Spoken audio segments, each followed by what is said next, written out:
Malaysian police are searching for two new suspects in connection with the apparent assassination of the half-brother of North Korean dictator Kim Jong-un. Surveillance video captured the attack. One of those suspects is a high-level North Korean diplomat living in Malaysia. Kim Jong-nam died last week after an attack at Kuala Lumpur's international airport. Two women accused of being the assassins are already in police custody.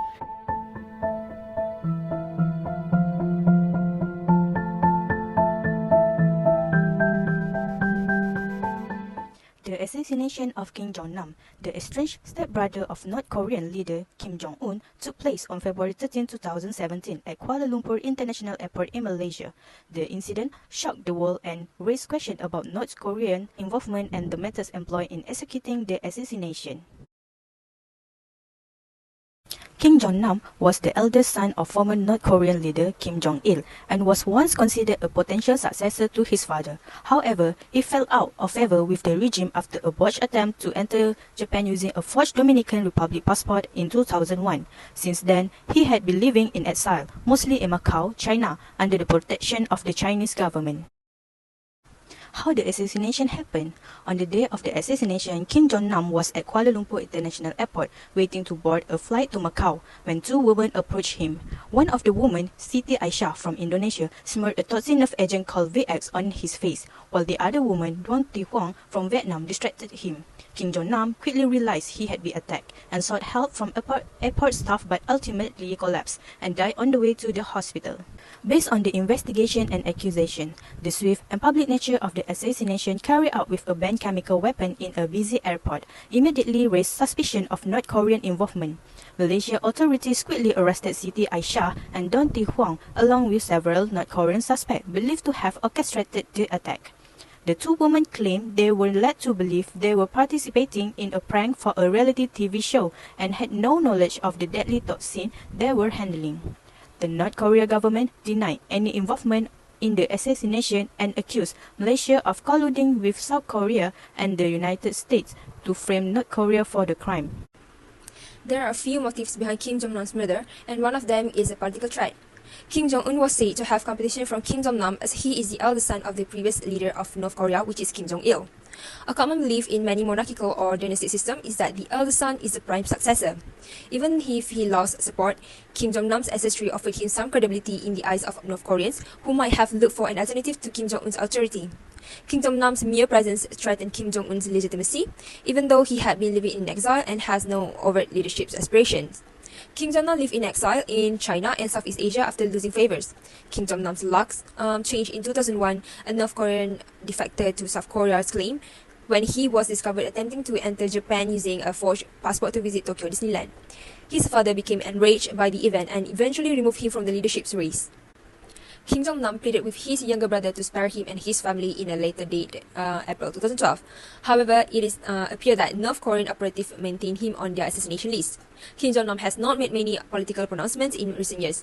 He said to a South Korean publication in 2014 Paris interview that he did not know much about the North Korean dictatorship and did not care to. It is stated that he expressed to those in his vicinity his interest in holding power and his desire to oversee an international company. Later on, Kim Jong-nam emerged as a vocal opponent of the Kim dynasty, even expressing his disapproval of a third generation of Kim's leading North Korean to a Japanese TV station.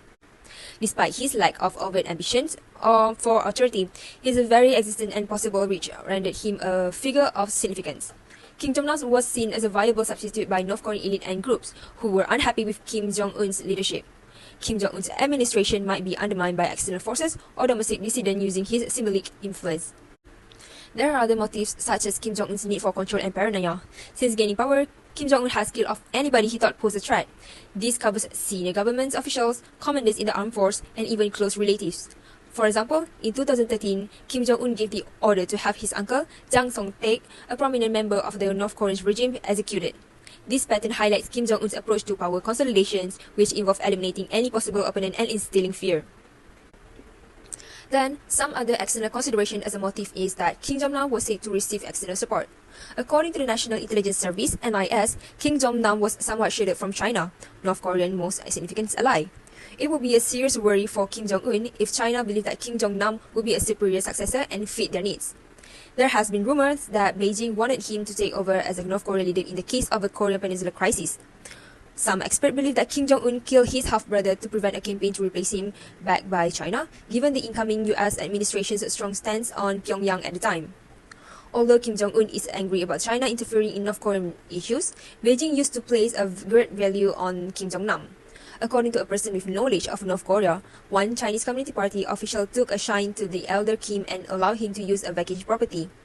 The Chinese government safeguarded Kim Jong-nam's wife, son, and 2 other women's children in Macau and Beijing.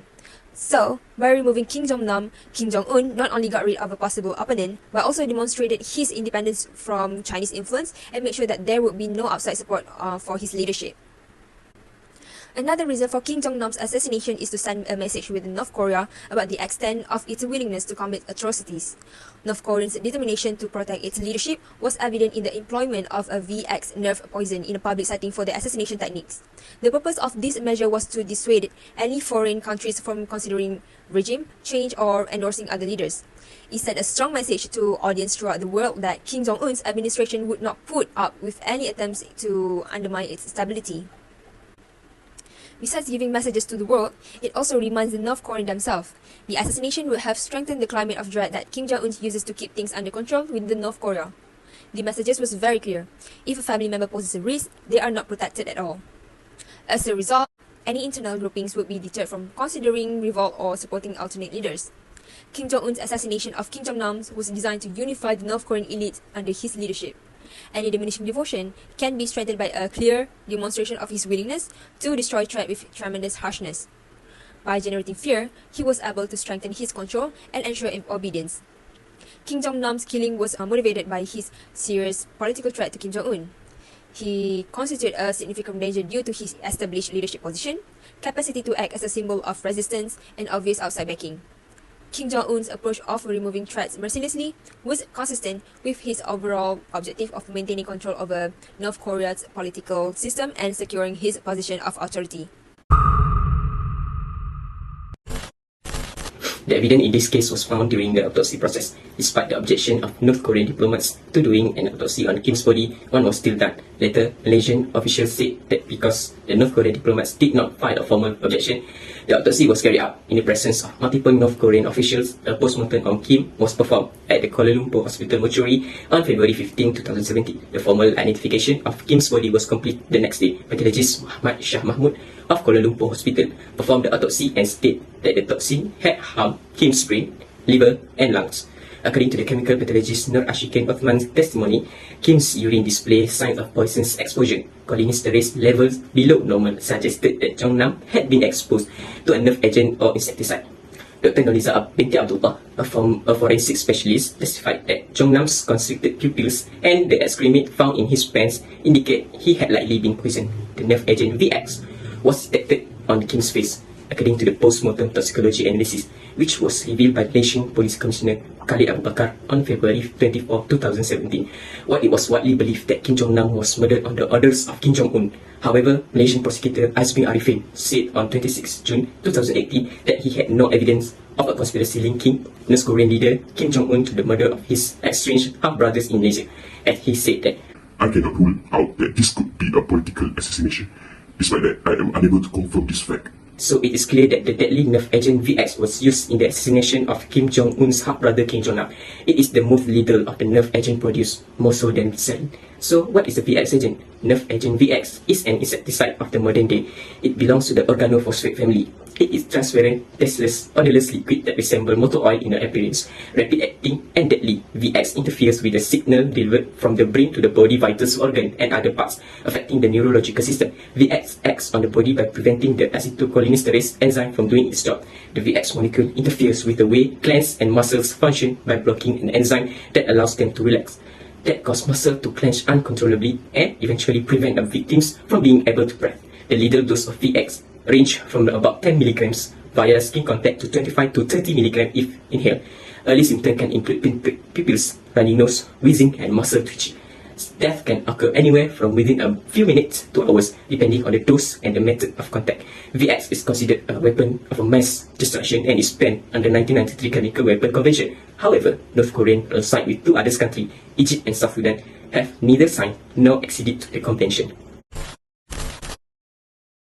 There are 7 witnesses in this case. Tomi Yoshio was the first witness, a Japanese citizen and Kim's friend who provided Kim with his personal driver. Ahmad Fuad Ramli, second witness. Kamaruddin Masud, third witness, a taxi driver who introduced Siti, suspect in this case, to James. James is a North Korean national who was named as a suspect by the police. However, 4 other suspects, 2 Indonesian women identified as Raisa Linda Salma 24 and Desi Mary Sinta 33 and 2 local men identified as Tam Nyo Kyun 50 and Ngeng Wah Hong 38 are still at large and have not been found as of today. For the court proceedings, there are going to be 4 big elements in this proceeding, which is the first one is arrest and charges, the second one is legal proceeding, the third one is key witness and evidence, and the last one is legal development and verdicts. The first one is arrest and charges. Shortly after the assassination, on February 13, 2017, 2 women, Siti Aisyah from Indonesia and Don Thi Huang from Vietnam, were swiftly arrested. They were appeared separately within days of the incident at Kuala Lumpur International Airport. Both women were charged with murder under Section 302 of the Malaysian Penal Code, which carries a mandatory death penalty upon conviction. The charges were based on the allegation that they had smeared VX nerve agent on Kim Jong Nam's face, causing his death. The next one is a legal proceeding. The trial began in October 2017 at Shah Alam High Court. Both Siti Aisyah and Don Thi Huang plead not guilty to the charges. The prosecution argued that the two women, along with several North Korean operatives who fled Malaysia after the assassination, conspired to murder Kim Jong Nam. They presented evidence, including CCTV footage, witness testimonies, and forensic analysis of the VX nerve agent used in the attack. The defense argument of Siti Aisyah and Do Thi Huang teams argued that their clients were innocent and were unwittingly used in what they believed was a prank or a hidden camera TV show.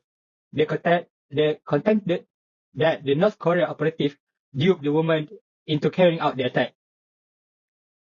And the third one is key witness and evidence. Witness testimony at the trial include the testimonies from the airport staff, police investigators, forensic experts, and individuals who interacted with the suspect before and after the assassination. And the forensic evidence for this case, expert witness provided detailed analysis of the VX nerve agent found in Kim Jong Nam's body and clothing, establishing how it was administered and its lethal effects. And the last but not least is legal developments and verdicts. Siti Aisyah, in 2019, the Malaysian court unexpectedly dropped charges against Siti Aisyah following a request from the Indonesian government. She was released and returned to Indonesia.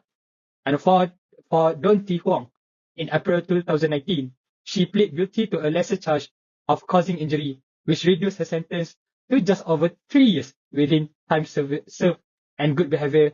She was released in May 2019. Perasaan saya sangat bahagia, nak nyangka hari ini hari kebebasan saya. Toxicology play an important role in the investigation of the murder Kim Jong Nam.